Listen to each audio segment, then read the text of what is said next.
अब परमात्मा ये दोनों धर्मों को समझाया करते थे, उनसे कहा करते थे कि तुम पाप ना करो।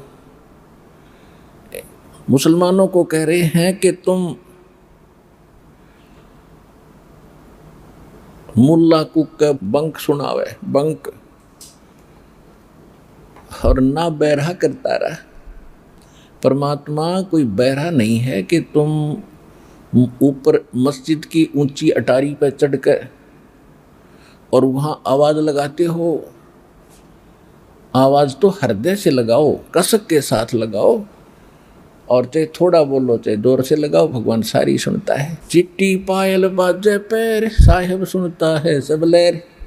ये थी चिट्टी की पायल बना दी जा कीड़ी की पैर की। आपको एक उदाहरण के लिए भगवान की महिमा बता रहे हैं गरीबदास जी। यदि चिट्टी की भी कोई पायल बन जाए, यानी कोई घुंघरू बांध दिया जा, यदि उसका भी नॉइस हो जा, शोर हो जा, आवाज हो जा, उसको भी भगवान सुनता है। कहने का भाव यह है कि पहले चिट्टी का खुड़काना और उसका पैर का पायल कैसी बनेगी। कहने का भाव यह है कि उसका तो शोर हो ही नहीं सकता, उसको भी भगवान सुन लेता है।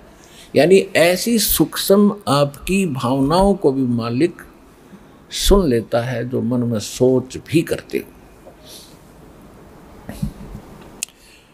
फिर क्या कहते हैं, जैसे क्या करते थे मुसलमान भाइयों में जो प्रचलित अज्ञान परंपरा है पाप बढ़ाने की, उसमें क्या है कि एक कुर्बानी देते हैं, वो अपना संकल्प करते हैं कोई मनोकामना पूर्णा के लिए कि मैं बकरे कुर्बान करूंगा, इतने बकरे कुर्बान करूंगा या इतनी कोई गाय करूंगा। तो कैसे करते हैं, उसकी गर्दन पकड़ के धीरे धीरे काटते, हलाल करते हैं। वो कहते हैं हम तो कोई पाप नहीं करते। मुसलमान काजी भाई कहते हैं कि हम बकरे को जब हलाल करते हैं हम पाप नहीं करते, हम तो प्यार से गर्दन काटते हैं और कलमा पढ़ते रहते हैं, यानी मंत्र। कलमा माने मंत्र। और जिसके कारण उस बकरे की आत्मा तो स्वर्ग चली जाती है, उसको ये बेनिफिट होता है, और हम तो बाद में वो प्रसाद बन जाता है कलमा पढ़ने से, और प्रसाद खाते और उधर से पुकार करते हैं कि हे परमात्मा, हे अल्लाह, इस बकरे की रूह को, इस बकरे की आत्मा को भिष्ट में यानी स्वर्ग में, जन्नत में स्थान देना। कबीर साहब कहा करते कि भगवान तुम्हारे बाप का नौकर है, तुम्हारी आज्ञा का पालन करेगा। हाँ, तुम कह दिया वही हो जाएगा।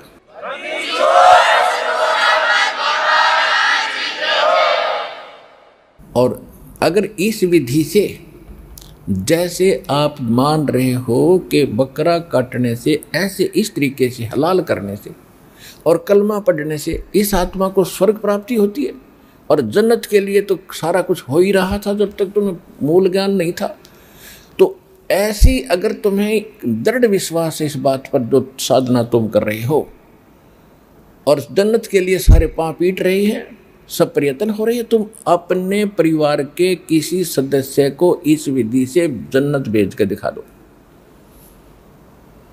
उसको करो हलाल और बोलो कलमा और अर्ज लगाओ भगवान से कि इसकी आत्मा को स्वर्ग में स्थान देना। कहते हैं एक मुल्ला मस्जिद में कुक है और एक पुकारे बोका, इनमें कौन बेस्ट को जागा, हमने लगा धोखा।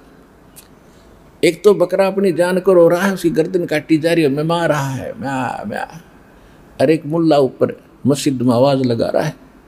कहते एक मुल्ला मस्जिद में कुक है, एक पुकार है बोका, अपनी जान न रो रहा, वो भी मैं मार रहा है, इनमें कौन सा स्वर्ग में जागा, हमने लगा धोखा। अर्थात कोई से को स्वर्ग नहीं। फिर क्या कहते हैं कि जय या रूह तय भिष्ट पठाई, भिष्ट कहते हैं स्वर्ग जन्नत को, हेवन को। बकरे की यदि ये रूह तने भिष्ट पठा दी तो कर तदबीर कबीला भाई। जब माना तो अपने परिवार ने करके दिखा दे, हम मान जाएंगे तेरा मेथड सही है। तो इन बातों का परमात्मा का कहने का उद्देश्य क्या था कि 300 रोजे खून करे तो और कैसे हो दीदार है? अरे पाप करनी है ना, भगवान मिलेगा, फिर भक्ति की आवश्यकता क्या है? चाहे वो हिंदू करो, चाहे मुसलमान, सिख करो, चाहे ईसाई, 100 कोस है भगवान उससे। कहते हैं जो नर गोसत खात है प्रत्येक राक्षस जान, और इसमें संशय है नहीं, चाहे हिंदू खाओ चाहे मुसलमान। तो इन बातों का उन मुल्ला और काजियों ने चाहिए तथा भला मनाना भगवान का। अगदी आप सही कह रहे हो, लेकिन अपने मान बढ़ाई के कारण आप भी जीवन नाश किया और अपने अनुयायियों को भ्रमित करके परमात्मा का दुश्मन बना दिया। इसी प्रकार हिंदुओं को कह रहे थे भगवान कि वेद पढ़ो पर भेद ना जानो, और बच्चे प्राण उठारा, और पत्थर की पूजा कर रहे हो तो भूल गए सृजनहारा।